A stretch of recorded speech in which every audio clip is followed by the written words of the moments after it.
A very good morning to all of you. This is the 8th lecture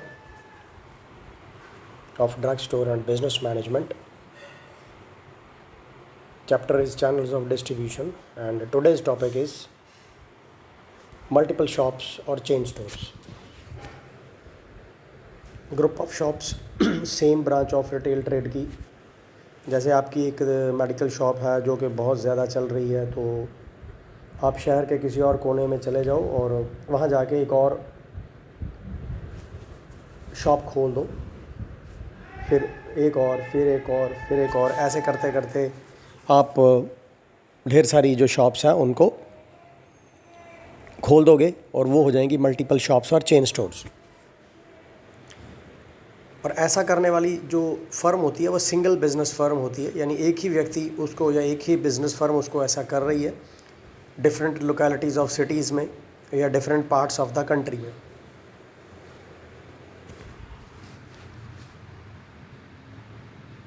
main objective या main object ऐसा करने का basically तो business है, क्योंकि उसको अपना बिज़नेस आगे बढ़ाना है, ज़्यादा प्रॉफिट लेना है।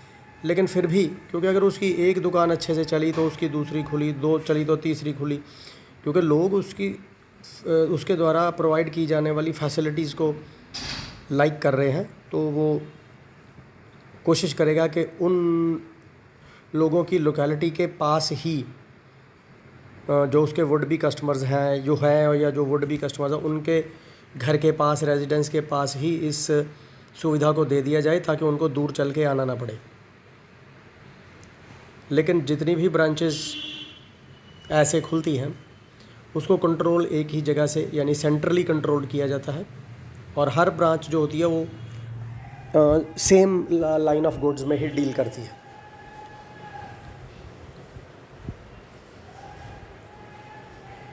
तो कह सकते हैं कि इनका एक हेड ऑफिस होता है जहाँ से डिसीज़न जो है वो सारी ब्रांचेस को पास किए जाते हैं। प्राइस जो है जितनी भी आइटम्स वो अपने चेन स्टोर्स में या मल्टीपल शॉप्स में सेल करते हैं उनको फिक्स किया जाता है हेड ऑफिस से, और हर शॉप पे, उस चेन स्टोर्स की हर शॉप पे वही रेट से चार्ज किया जाता है। जितनी भी वेरियस ब्रांचेस हैं उनको जो सप्लाई ऑफ आइटम्स है हेड ऑफिस से की होती है। एग्जांपल्स में आप वैद्यनाथ ले लो, डाबर ले लो, हमदर्द ले लो, ये एक उदाहरण है। इसके फ़ायदे क्या है, एडवांटेजेस क्या है? Under multiple shop system all purchases for branches are made by central office. सबकी खरीदारी, सबके लिए खरीदारी एक ही जगह से, एक ही ऑफिस से होगी। This results in bulk buying which reduces the cost of the product. होगा ये कि सबके लिए जब सामान खरीदा जाएगा तो बल्क में ख़रीदा जाएगा, जिसकी वजह से जो कॉस्ट ऑफ प्रोडक्ट है वो कम हो जाएगी, यानी कि उनको सस्ता पड़ेगा। There is a considerable increase in sales because majority of the branches of the multiple shops are located in important localities of the city for the convenience of the customers. तो ऐसे चेन स्टोर्स और multiple shops की जो cell है उसमें considerable increase आती है, बहुत ज़्यादा बढ़ोतरी होती है, क्योंकि ज़्यादातर जो ब्रांचेस होती हैं ऐसे चेन स्टोर्स की वो ऐसी जगह पे होती है जहाँ पे कस्टमर्स को आसान होता है पहुँचना। Fixed price and standard quality of goods help in winning the confidence of the customers. उनकी जो प्राइस है वो फिक्स्ड होती है और जो क्वालिटी होती है वो अच्छी होती है, जिसके लिए जो ग्राहक होता है उसका कॉन्फिडेंस वो जीत लेते हैं। The shortage of supplies at one branch can easily be met by transfer from another branch having a surplus stock. अगर किसी एक ब्रांच में किसी सामान की कमी आ गई है, सप्लाई की कमी आ गई है, तो उसको किसी दूसरी दुकान से पूरा किया जा सकता है। बाकी ऐसी शॉप्स में विंडो डिस्प्लेज होती हैं जिसमें एक यूनिफॉर्मिटी होती है, शॉप की डेकोरेशन होती है, ठीक है, तो उससे ये होता है कि इजी आइडेंटिफिकेशन, आसानी से व्यक्ति, आसानी से ग्राहक, कस्टमर जो है अपने सामान को उठा सकता है। और मल्टीपल शॉप्स में प्रोड्यूसर और कस्टमर का डायरेक्ट कांटेक्ट हो जाता है, मिडल मैन वहाँ से ख़त्म हो जाता है। In multiple shops sales are made strictly on cash payment. तो यहाँ पे उधारी नहीं चलती है, यहाँ पे केवल कैश पेमेंट चलती है, ये भी एक एडवांटेज है। So there is practically there is no loss due to bad habits. तो आप उधारी करोगे, कोई नहीं चुकाएगा तो आपका नुकसान होगा, लेकिन यहाँ पे आप उधारी करते ही नहीं हो तो आपको लॉस होने के कोई चांसेस नहीं है। Multiple shops are run under the control of head office which follows uniform policies in regard to all important matters। और क्योंकि कंट्रोल जो होता है हेड ऑफिस से होता है, वो कुछ अपनी एक पॉलिसीज़ ऐसी बनाते हैं कि जितने भी इम्पॉर्टेंट मैटर्स हैं उसको दिमाग में रखते हुए कि सबके लिए ये दिस मेक्स इट ईजी, आसान हो जाता है काम करना, काम करने वालों के लिए भी, काम करवाने वालों के लिए भी, काम सामान खरीदने वालों के लिए भी, सबके लिए। Disadvantages: multiple shops deal in a limited range of products। ये एक डिसएडवांटेज, क्योंकि वो दुनिया जहान का सामान नहीं बेचते, उन्होंने एक लिमिट रखी हुई है कि हम केवल ये वाला सामान बेचेंगे। So the customers do not have a wide choice. तो ऐसे मल्टीपल शॉप्स में कस्टमर के पास चॉइस नहीं रहती है। Head office of multiple shops is generally located at a far away place, so there is generally no effective control on staff working in its branches।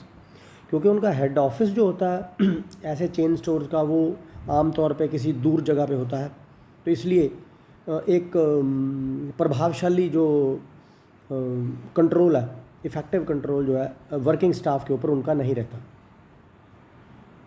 Staff multiple shops पे has little freedom to make its own decisions, sometimes it adversely affects the sales. वो अपने हिसाब से कोई decision नहीं ले सकते staff जो वहाँ पे काम करता है, इसलिए कभी कभी उनकी सेल पे इस चीज़ का बुरा प्रभाव भी पड़ता है। There is no provision for any facilities to its customers. ग्राहकों के लिए कोई ऐसी सुविधाएं वहाँ पे नहीं होती। Owner of multiple shops can not make personal contacts with the customers. जो उस दुकान का मालिक है वो किसी एक ही जगह पे हो सकता है, तो वो अपने ग्राहकों के साथ पर्सनल कॉन्टैक्ट्स नहीं बना सकता। तो जो सक्सेस है उसके ब्रांच की, वो डिपेंड करती है ब्रांच मैनेजर पे। तो ये एक डिसएडवांटेज।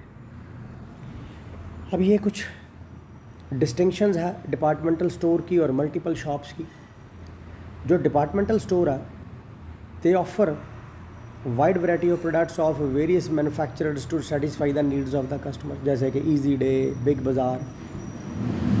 लेकिन मल्टीपल शॉप्स जो है, they sell a particular type of product of a particular manufacturer and customer. यहाँ पे ये सीमित होते हैं। तो डिपार्टमेंटल स्टोर में आपको बहुत ज़्यादा अलग अलग कंपनियों का सामान मिलेगा, मल्टीपल शॉप्स में आपको बहुत कम सामान मिलेगा। डिपार्टमेंटल स्टोर्स में they do not have a uniform pricing system. लेकिन हाँ, यहाँ पे इनका प्राइसिंग सिस्टम यूनिफॉर्म नहीं होता, मल्टीपल शॉप्स में ऐसा होता है। Departmental stores are located in the centre of the city so as to attract a large number of customers. तो डिपार्टमेंटल स्टोर्स आमतौर पे शहर के बीचों बीच होते हैं, जिससे कि ज़्यादा से ज़्यादा कस्टमर्स को अपनी तरफ खींचा जा सके। मल्टीपल शॉप्स जो होती हैं वो अलग अलग लोकेलिटीज़ में होती हैं, कस्टमर्स की कन्वीनियंस के हिसाब से। Departmental stores mainly cater to the needs of rich people and sell costly luxury goods. ज़्यादातर डिपार्टमेंटल स्टोर्स में अमीर लोगों के लिए महंगी वस्तुएं जो बेची जाती हैं, लेकिन मल्टीपल शॉप्स में नेसेसिटीज़ होती हैं और ये जनरल पब्लिक के लिए। डिपार्टमेंटल स्टोर्स में 5वां पॉइंट है, the control over the activities of A department store is easier. यहाँ पे एक मैनेजर होता है, बाकी ये ज़्यादा खर्चे वाला तामझाम है डिपार्टमेंटल स्टोर, उनका कंट्रोल ईजी है। लेकिन मल्टीपल शॉप्स में it is difficult to have an effective control on all branches since the head office is generally at a far away place. क्योंकि उनका जो दफ्तर है वो किसी दूर जगह पे होने की वजह से सबके ऊपर वो अपना इफेक्टिव कंट्रोल नहीं कर सकते। छठा point, there is no uniformity in decoration of different departments of the departmental store. तो जो डिपार्टमेंटल स्टोर में अलग अलग डिपार्टमेंट्स हैं, कहीं पे कपड़े बिक रहे हैं, कहीं पे बर्तन बिक रहे हैं, कहीं पे शूज़ बिक रहे हैं, इस तरीके से अलग अलग डिपार्टमेंट्स, तो उनकी जो डेकोरेशन है उसमें कोई यूनिफॉर्मिटी नहीं होती। लेकिन यहाँ पे मल्टीपल शॉप्स में there is uniformity of shop decoration and window display, because यहाँ पे जितनी भी ब्रांचेज होती हैं मल्टीपल शॉप्स की, उनमें सब में एक जैसा ही अरेंजमेंट होता है। सातवां point, they sell the goods both on cash and on credit basis. तो डिपार्टमेंटल स्टोर्स में आपको कैश बेसिस भी मिलेगा और क्रेडिट बेसिस भी मिलेगा, लेकिन इधर आपको केवल कैश बेसिस मिलेगा। They provide a number of services and amenities. लेकिन डिपार्टमेंटल स्टोर्स आपको बहुत ज़्यादा सर्विसेज देते हैं, बहुत ज़्यादा सामान बेचते हैं, लेकिन मल्टीपल शॉप्स में ऐसा नहीं होता। ये जो टॉपिक है मेल ऑर्डर बिजनेस, ये अब पुराना हो चुका है, क्योंकि आजकल मेल और हाँ ईमेल ऑर्डर आप बोल सकते हो। हमारे टाइम में हम लोग पत्र व्यवहार करते थे कुछ सामान मंगवाने के लिए, लेकिन उस समय ये सब होता नहीं, मोबाइल शोबाइल भी नहीं होता था। तो जैसे कुछ किताबें मंगवानी है, कुछ मैगज़ीन मंगवाना है, तो बस कुछ ऐसा ही होता था। तो मेल ऑर्डर बिजनेस जो है is a type of retail trade in which all business activities takes place through mail, यानी कि पोस्ट। अब पोस्ट वाला काम तो ऑलमोस्ट ख़त्म हो गया। तो पहले चिट्ठी डाली जाती थी, तो फिर सामान आता था। Some manufacturers sell their products direct to the customers without involving middleman. Wholesaler and retailer को हटा देते हैं बनाने वाले सामान को, और सीधे अपने ग्राहक के पास सामान भेजते हैं। The manufacturer approaches the would be customers by sending it's catalogue, price list and circular by post. तो वो फिर ग्राहक को पत्र व्यवहार से कीमत वाली लिस्ट भेज देता है, या कुछ कैटलॉग जिसमें प्रोडक्ट्स की जानकारी होती है वो भेज देता है चिट्ठी से या पत्र व्यवहार से। Sometimes an advertisement is given in a leading newspaper and magazine. कभी कभी वो कुछ ऐसी एडवर्टाइजमेंट भी दे देते हैं जिससे कि अखबार में या मैगज़ीन में, जिससे कि वो आसानी से अपने ग्राहकों के पास पहुंचा जा सके। The VPP value payable post जो है, under it the goods are delivered to customer place order for the supply of goods after going through the advertise. तो ग्राहक जो है उसको देख के एडवर्टाइजमेंट को मैगजीन में या न्यूज़पेपर में ऑर्डर करता था, और उसके ऊपर लिख देता था VPP के जब सामान आ जाएगा मैं इसकी वैल्यू जो है पे कर दूँगा। Goods are sent by post in case the customer sends the price of goods in advance. यहाँ पे जो ग्राहक है वो उसको चीज़ें वो पोस्ट के द्वारा ही भेज दी जाती थी अगर वो एडवांस में पे करता है। Generally goods are sent through addressee on the payment of the price to the post office which remits it to the sender of the goods. आमतौर पे ऐसा होता है कि उस पर VPP लिखा जाता है, तो वो पोस्ट ऑफिस के थ्रू जो पोस्टमैन है वो आएगा और वो आपको पार्सल दे देगा, और उसके बदले में उसका पैसा आपसे ले लेगा। Types of mail order business जो है 3 तरह का है। Manufacturer mail order business, departmental mail order business and middle man mail order business. तो मैन्युफैक्चरर मेल ऑर्डर बिजनेस जो है, they are established by manufacturers for selling the goods manufactured by them directly to customers, thus eliminating the middle man. तो इन्होंने क्या किया कि ये सामान बनाते हैं और मिडल मैन को हटा दिया, रिटेलर को और होलसेलर को, सीधे सामान ग्राहक के हाथों में बाई मेल ऑर्डर बिजनेस पहुंचा दिया। Departmental mail order business, this is only a department of a departmental store executing orders received from outside. तो ये एक मतलब कि किसी डिपार्टमेंटल स्टोर में उन्होंने एक हिस्सा इस काम के लिए रख लिया है कि जो ऑर्डर्स लोगों ने किए हैं ये जो बाहर से आए हैं ये उनको रिसीव करता है और फिर उसको आगे एग्जीक्यूट करता है, यानी कि पहुंचाने का काम कर, जिसके बदले में ये पैसा लेते हैं। यानी कि मान लीजिए एक कंपनी है XYZ जो सामान बनाती है, जो ग्राहक को भेज रही है, तो वो सीधे ग्राहक के पास ना भेज के डिपार्टमेंटल स्टोर के इस पर्टिकुलर डिपार्टमेंट को भेज रही है, और फिर वो अपने बंदे को भेज के वो सामान पहुंचा रहा है, जिसके बदले में यानी यहाँ पे पोस्ट ऑफिस को हटा दिया गया है और डिपार्टमेंटल स्टोर को डाल दिया गया।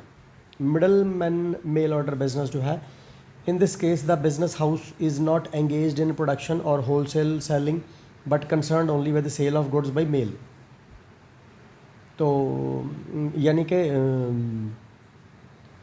एक व्यक्ति ने ऑर्डर किया तो इन्होंने उस सामान को परचेज़ किया और फिर होलसेलर से और डिस्पैच कर दिया by mail to the consumer. तो ये हुआ middle man mail order business. Advantages इसकी ये है कि does not need a shop और शोरूम।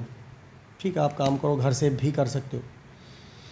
रनिंग एक्सपेंसेस जो कम है, खर्चे कम है, लार्ज नंबर ऑफ एम्प्लॉइज़ रखने की ज़रूरत नहीं है।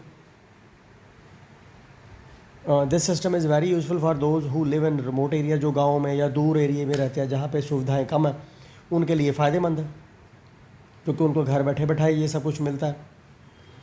Business can be started even with small amount of capital. थोड़े से पैसे से आप इस काम को शुरू कर सकते हो। And there is a direct link between manufacturer and customer. तो आपका जो ये व्यक्ति मेल ऑर्डर बिजनेस कर रहा है उसका अपने ग्राहक के साथ और सामान बनाने वाले के साथ सीधे संबंध बन जाता है, लेकिन यहाँ पे मिडलमैन की कोई ज़रूरत नहीं है। दूसरा, कोई बैड डेबिट्स नहीं होते, उधारी किसी किस्म की है ही नहीं है। या तो एडवांस में पैसा आता है या फिर पोस्ट ऑफिस के थ्रू। यानी कि आपका सामान अगर बिकेगा, ऑर्डर किया है, तो वो डेफिनेटली आपको पैसा आएगा ही आएगा। और इस जो सेलर है उसके पास बहुत बड़ी वाइड मार्केट है अपने प्रोडक्ट्स को बेचने के लिए, कहीं भी भेज सकता हो बशर्ते कि उसके पास इतने साधन हो। Lot of advertisement is required to run a mail order business.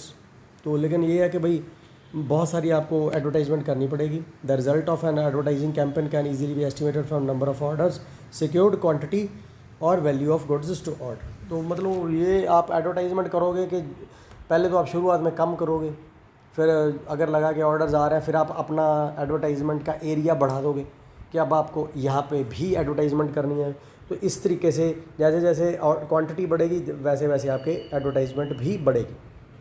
तो हर चीज़ की एडवांटेजेस और डिसएडवांटेजेस साथ साथ चलती हैं। इसकी डिसएडवांटेजेस क्या है मेल ऑर्डर बिजनेस की? बायर जो है can not examine the goods before it's purchase. खरीदने वाला अपने सामान को चेक करके नहीं देख सकता कि क्या मेरा सामान ठीक ठाक है जो मैंने मंगवाया।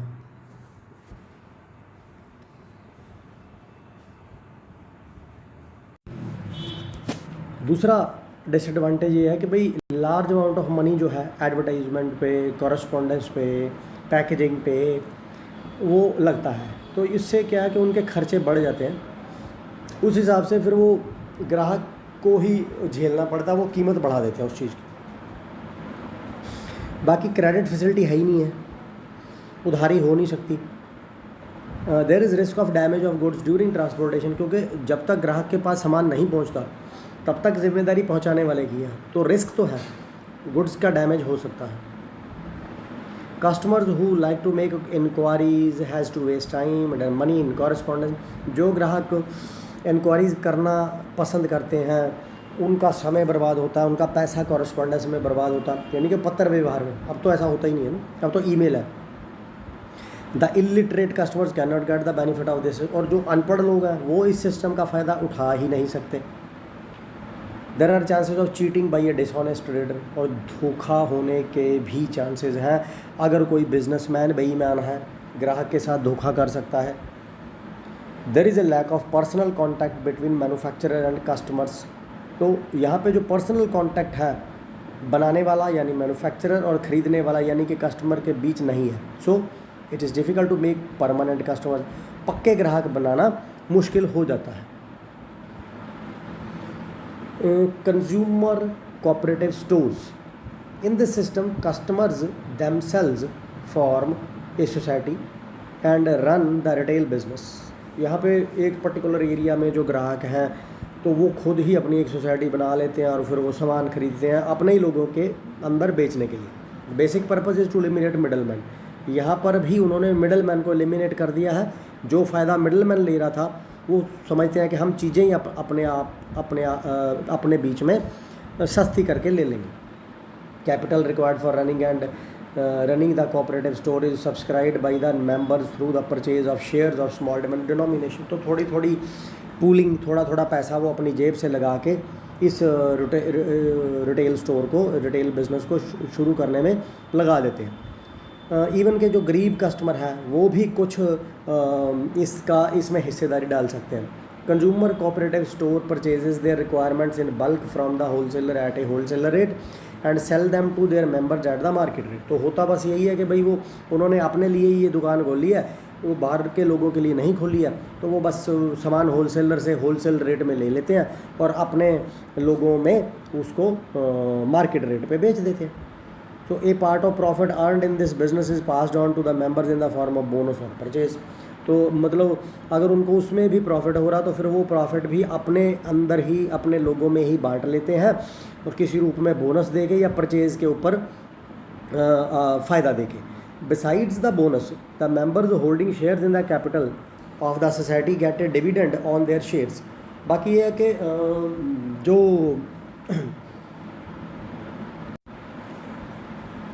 जो उसके मेंबर हैं कंज्यूमर कोऑपरेटिव स्टोर के, उनको कुछ डिविडेंड भी मिलता है। डिविडेंड मतलब a sum of money which is paid regularly, खास करके टिपिकली एनुअली होती है ये, by a company to its shareholders out of its profits. तो जो उनका प्रॉफिट होता है उसमें से कुछ अमाउंट अपने मेंबर्स को दी जाती है। These stores are usually managed by honorary members but sometimes sales managers may also be appointed.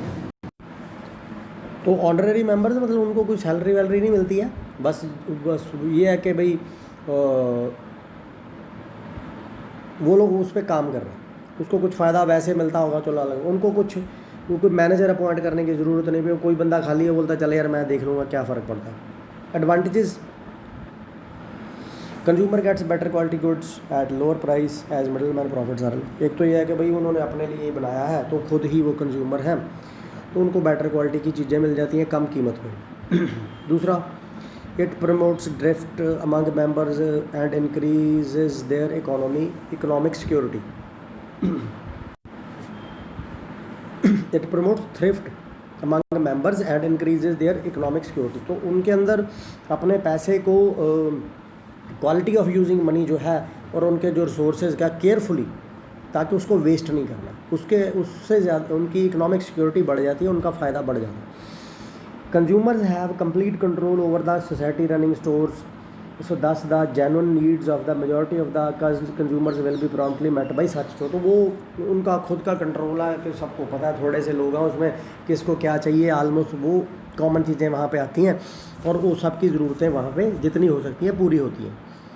Overhead expenses are reduced because unnecessary जो एक्सपेंडिचर है एडवर्टाइजमेंट पे, डेकोरेशन पे, उसकी ज़रूरत नहीं पड़ती, साधारण तरीके से उसको चलाया जाता है, सामान रखा जाता है और ख़रीदने वालों को दे दिया जाता है। डिसएडवांटेजेस ये है कि भाई इसमें वो लोग कोई